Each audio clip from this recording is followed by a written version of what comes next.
Hello प्यारे बच्चों, आप सभी का बहुत बहुत स्वागत है केवीएस पर। आज है 30 अगस्त। तो आज हम देखेंगे आज के करंट अफेयर्स। ठीक है, आपको एक काम करना है अपनी तैयारी के लिए। सुबह उठते ही साथ अपने लिए एक गोल सेट करना है और पूरा दिन उस गोल को अचीव करने में लगा देना है। आपकी लाइफ धीरे धीरे इम्प्रूव होती चली जाएगी और हर दिन पहले दिन से बेहतर करने की कोशिश करनी है। ठीक है, और इस तरीके से आप अपनी तैयारी को बेहतर बना सकते हैं। तो चलिए आइए देखते हैं आज के करंट अफेयर्स। क्वेश्चन नंबर 1, संस्कृति मंत्रालय ने भारतीय पुरातत्व सर्वेक्षण के कितने नए सर्कल्स की घोषणा की है? मतलब कितने नए सर्कल्स बनाए जाएंगे? तो ऑप्शन नंबर डी आपका जो है राइट आंसर है। ऑप्शन नंबर डी आपका राइट आंसर है। 7 सर्कल्स बनाए जाएंगे। अब ये 7 सर्कल कहाँ कहाँ बनाए जाएंगे उनके बारे में थोड़ा जान लेते हैं। देखो जो है ये 7 मई नहीं है ये, ठीक है, 7 सर्कल की सूची। तो उत्तर प्रदेश के झांसी और मेरठ में 2 सर्कल बनेंगे। मध्य प्रदेश के जबलपुर, मध्य प्रदेश में जो है जबलपुर जो जगह एक वहाँ सर्कल बनेगा। गुजरात में राजकोट में, पश्चिम बंगाल में रायगंज में, और तमिलनाडु में त्रिची में, और कर्नाटक में हम्पी में। ठीक है, तो यहाँ पर जो है सारे सर्कल्स बनाए जाएंगे। आप सर्कल का मतलब समझे, कोई विशेष स्थान है यहाँ पर, ठीक है, उसको घेर दिया जाएगा। ठीक है, बात समझ आ रही है? तो ये संस्कृति मंत्रालय ने किया है और इसके अंतर्गत जो है 7 सर्कल्स बनाए जाएंगे। कहाँ कहाँ पर? एक तो उत्तर प्रदेश में 2 हैं आपके, झांसी और मेरठ में। मध्य प्रदेश में आपका जो है जबलपुर है, वहाँ पे आएंगे। गुजरात में आपका राजकोट में, ठीक है, और पश्चिम बंगाल में आपका रायगंज में। तमिलनाडु में त्रिची में ये सर्कल बनाया जाएगा, और कर्नाटक में हम्पी जो है वहाँ पर ये जो है सर्कल्स बनाए जाएंगे। ठीक है, बात समझ आ रही है? चलिए आगे बढ़ते हैं। अगला क्वेश्चन देखिए। अगला क्वेश्चन क्या कह रहा है? किस मंत्रालय ने DGNCC डायरेक्टरेट क्या है directorate general national cadet corps mobile app launch किया है? अब देखो ये किसने किया है, ये आपका राइट आंसर है option number C. Option number C आपका राइट आंसर है, रक्षा मंत्रालय। तो रक्षा मंत्रालय ने ये जो है DGNCC जो है एक मोबाइल ऐप लॉन्च किया है। इसके थ्रू जो एनसीसी के कैंडिडेट है, ठीक है, जो एनसीसी के कैंडिडेट हैं वो क्या सीख पाएंगे, आपका जो है डिजिटल से कनेक्ट हो पाएंगे और डिजिटली ही जैसे कि तैयारी कराते हैं ना वहाँ पे एनसीसी की जो ट्रेनिंग दी जाती है, तो वो मैक्सिमम तौर पर आपका जो है ऑनलाइन सीख पाएंगे कैसे होती है तैयारी, कैसे कैसे करना है। ठीक है, तो ये सारा जो है मोबाइल ऐप एक लॉन्च कर दी, जिसके थ्रू जो है वो जनरली ऑनलाइन ही कनेक्ट होके जो है सीख सकते हैं इसको। ठीक है, बात समझ आ रही है? देखो ये एक डिजिटल तरीका है जो एनसीसी कैडेटों को सीखने में मदद करेगा। ठीक है, तो वो ऑनलाइन ही सीख सकते हैं। ठीक है, बात समझ आई? अब बात आई है एनसीसी की, तो उसके बारे में थोड़ा जान लेते हैं अबाउट नेशनल कैडेट कॉर्प्स। ठीक है, तो इस समय उसके डायरेक्टर जनरल कौन है? बोलो, इस समय उसके डायरेक्टर जनरल कौन है? Lieutenant general Rajiv Chopra. राजीव चोपड़ा जो है लेफ्टिनेंट जनरल राजीव चोपड़ा कौन है? नेशनल कैडेट कॉर्प्स के डायरेक्टर जनरल है। ठीक है। अब देखो इसका मोटो क्या है, इस एनसीसी का मोटो है एकता और अनुशासन। क्या है? एकता और अनुशासन, यूनिटी एंड डिसिप्लिन। ठीक है, फाउंडर्स के कौन है? ठीक है, तो किसने इसे स्टैब्लिश किया था? गवर्नमेंट ऑफ यूनाइटेड किंगडम ने। मतलब जब इंग्लैंड का जो राज्य था ना, तो उसकी जो गवर्नमेंट थी उसने जो है एनसीसी को, मतलब कि यहाँ से बच्चे तैयार होंगे और देन वो हमारी सेना में आ जाएंगे। ठीक है, तो ये उनका था, तो उनके जरिए जो है ये उन्होंने इस्टेब्लिश किया था। फाउंडेड ये कब बना था? तो 1948 में इसकी स्थापना हो गई थी, 16 अप्रैल 1948 को। हेडक्वार्टर्स लोकेशन इसकी क्या है? न्यू दिल्ली। तो एनसीसी का हेडक्वार्टर आपका कहाँ पर है? न्यू दिल्ली में है। इसके फाउंडर कौन है? Government of United kingdom. इसका मोटो क्या है? एकता और अनुशासन। और इस समय इसके जो है डायरेक्टर जनरल कौन है? Lieutenant general Rajiv Chopra. ठीक है, और ये क्यों शुरू किया गया है? क्योंकि जो एनसीसी के जो कैंडिडेट है आपके, वो ऑनलाइन इस ऐप से जो बनाई है DGNCC ऐप, इससे जुड़ सके और ऑनलाइन जो है अपनी ट्रेनिंग है और डिजिटलाइजेशन के थ्रू जो भी टेक्निक्स हैं ये सारी इससे जो है मतलब कि अच्छे से उसे समझ सके। ठीक है, बात समझ आई? चलिए अगला क्वेश्चन देखते हैं। अगला क्वेश्चन देखिए क्या कह रहा है? नीति आयोग द्वारा आभासी तौर पर लॉन्च किए गए एनडीसी TIA भारत घटक का लक्ष्य क्या है?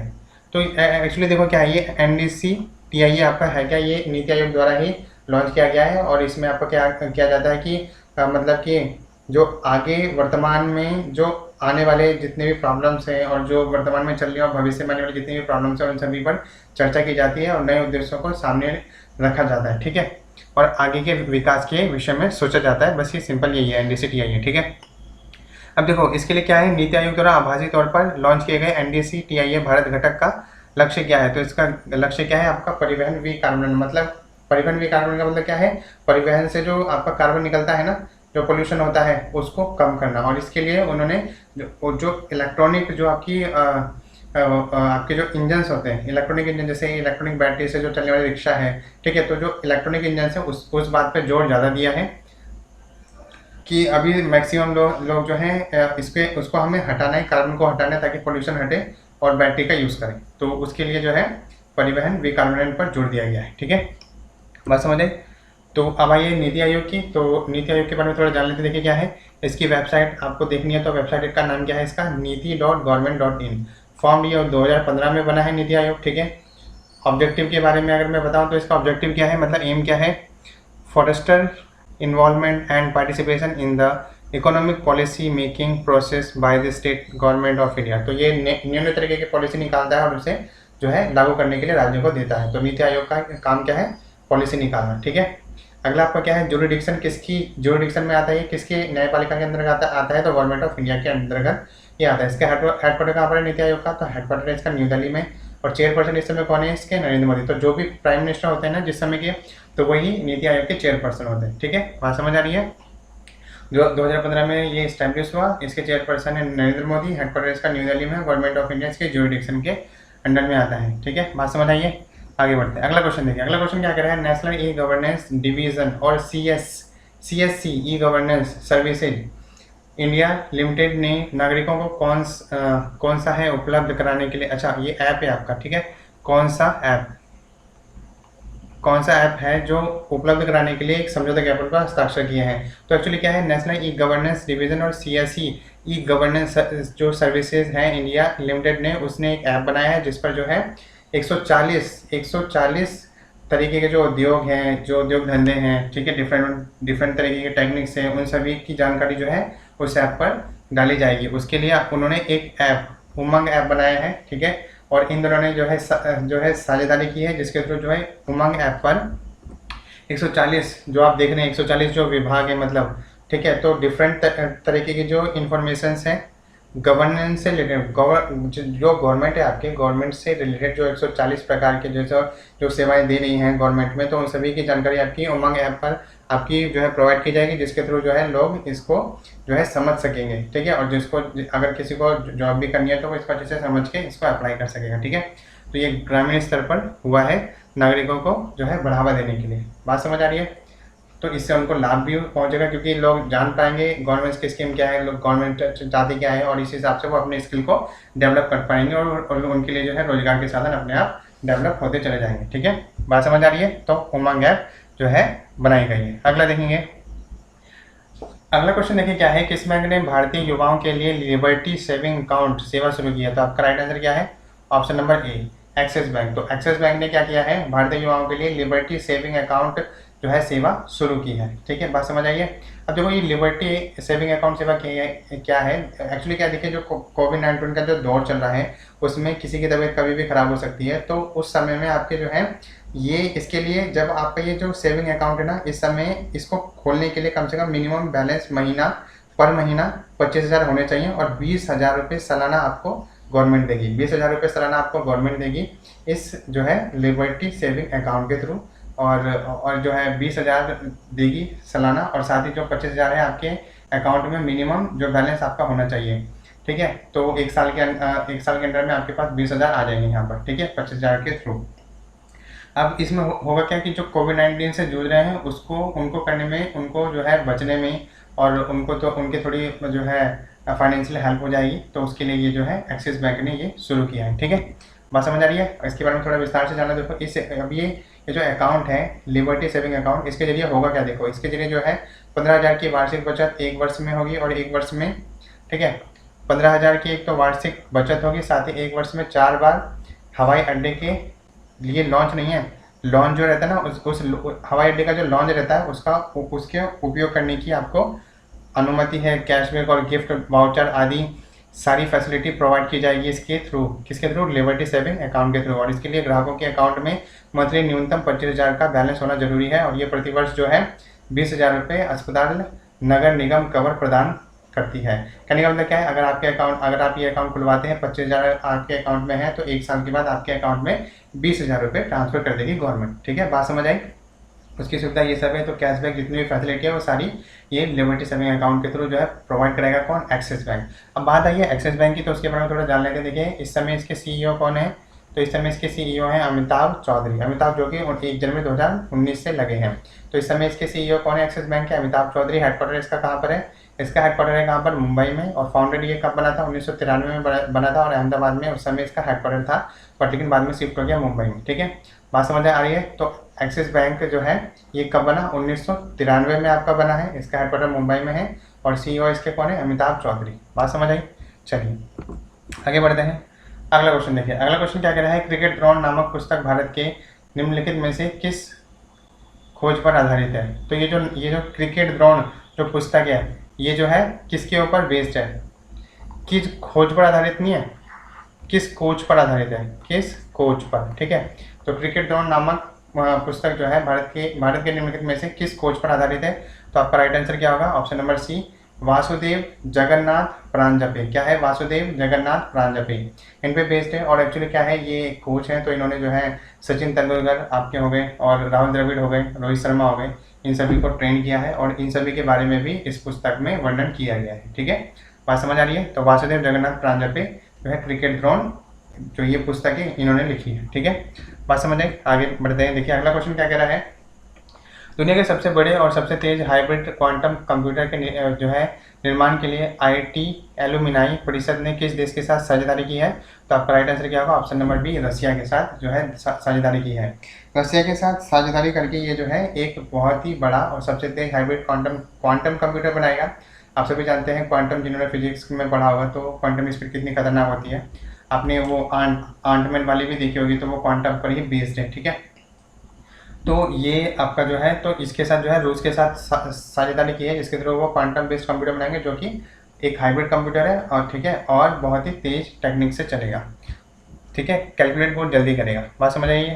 तो इनका इस्तेमाल जो है, ये जो क्वांटम कंप्यूटर बनेगा, इसका इस्तेमाल कब कहाँ होगा, हेल्थ केयर में होगा, उन्नत विनिर्माण में होगा, कृषि, मौसम की भविष्यवाणी बताने में, परिवहन आदि कई क्षेत्रों में, सभी क्षेत्रों में इसका निर्माण जो है इसका उपयोग किया जाएगा, ये इस कंप्यूटर का। ठीक है, तो क्योंकि इसकी प्रोसेसिंग स्पीड बहुत ही ज़्यादा हाई होगी। अब बात है ये रूस के बारे में थोड़ा जान लेते हैं। देखिए कैपिटल इसकी क्या है, मॉस्को है, पॉपुलेशन इसकी क्या है 14.45 करोड़। ये मैंने इसलिए लिखा है क्योंकि इसको वर्ल्ड बैंक हमेशा जो है बताता है किसी भी कंट्री की पॉपुलेशन क्या है।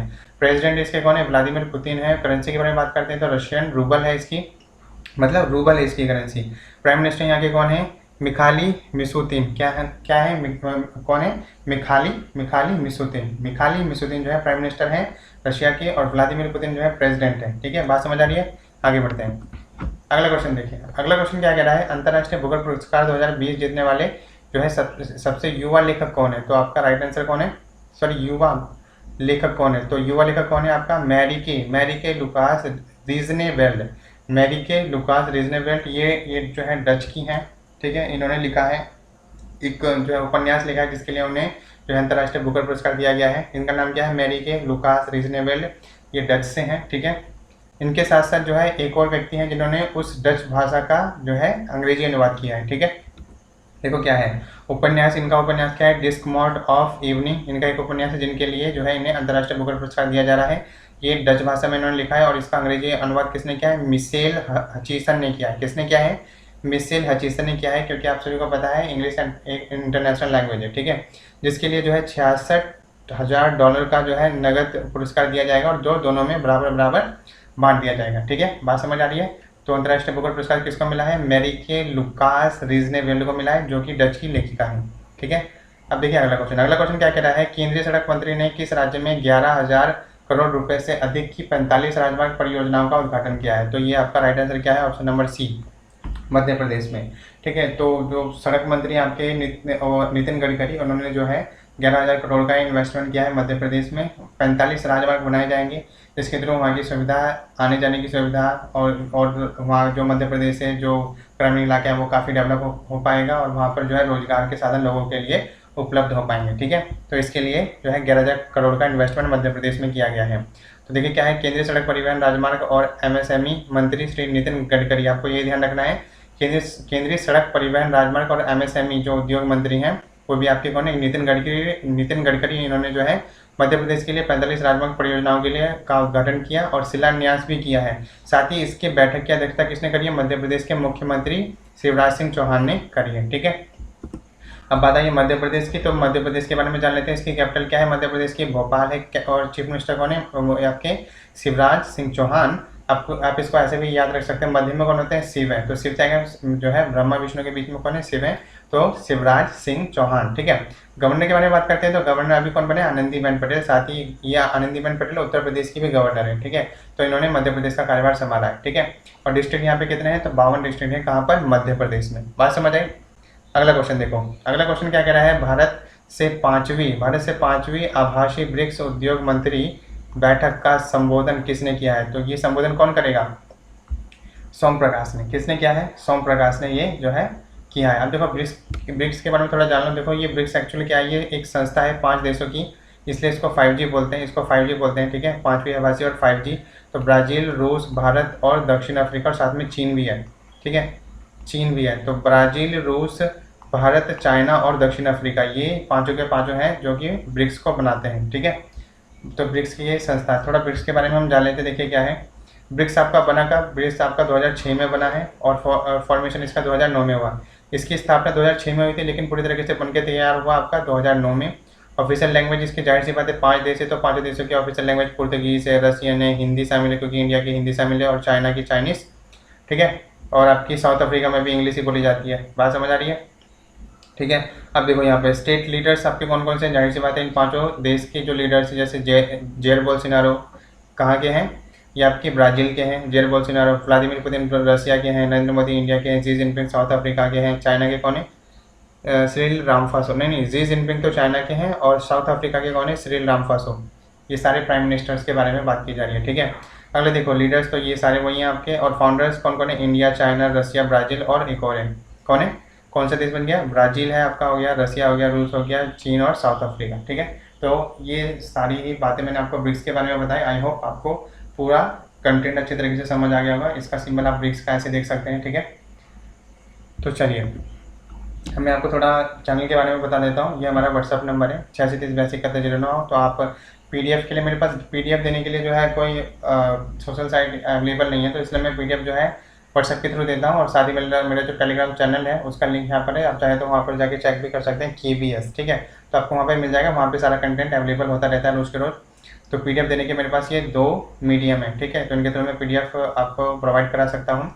अगर आपको चाहिए PDF तो आपको एक मैसेज जो है इस नंबर पे देना है, I am a new student, तो मैं आपको ग्रुप में ऐड कर लूँगा और तब आपको जो है PDF रोज़ मिल जाया करेगी। और ये हमारा फेसबुक चैनल का लिंक है, तो सॉरी फेसबुक पेज का लिंक है, तो आप वहाँ पे जाके जो है इससे जुड़ सकते हैं। और ये देखो डेली करंट अफेयर्स आपको यहाँ पे प्रोवाइड कराए जाते हैं। और BSc के जो 1st से 6th सेमेस्टर तक के जो प्रैक्टिकल अवेलेबल है यहाँ पर, बैंकिंग क्लासेस, SSC की क्लासेस सारी अवेलेबल है यहाँ पर, रोज़ आपको कराए जा रहे हैं। ठीक है, साथ ही 7th, 8th और 10th के जो आपके साइंस और मैथ का जो कंटेंट है वो भी आपका अवेलेबल है। तो आप जाके यहाँ से जो है, जो आपके भाई बहन हैं अगर वो छोटे हैं, तो आप यहाँ से जाके अच्छे से पढ़ सकते हैं। ठीक है, तो ये सारी बातें थी इस चैनल के बारे में, और thanks for being with us. ठीक है, और अपनी तैयारी अच्छे तरीके से रखिए और अच्छे तरीके से प्रिपरेशन करते रहिए।